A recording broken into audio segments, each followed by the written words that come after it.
pagpapakawala ng tubig sa mga dam kahit hindi pa mataas ang level, iniutos ng Pangulo. At sa kanilang unang pagtatapatan sa pagdinig ng Senado, mga biktima ng Kingdom of Jesus Christ, idinetalye ng harapan ang anilay pang-aabusong naranasan mula kay Pastor Apollo Kibuloy.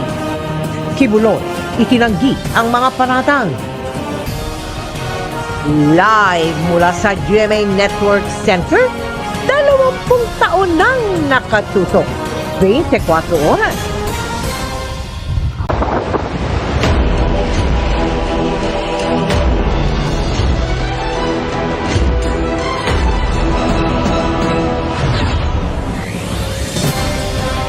Magandang gabi po, Luzon, Visayas at Mindanao. Lumakas pang lalo ang bagyong Christine na inaasahang magla-landfall sa Isabela anumang oras mula ngayon. Dahil dyan, may mga lugar nang isinilalim sa signal number 3. Ang Bicol Region na isa sa unang nakaranas ng hagupit ng bagyo na lubog sa katakot-takot na lagpas taong tubig.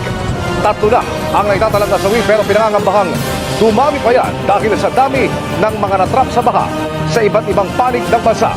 Nakatutok si Salima Refran.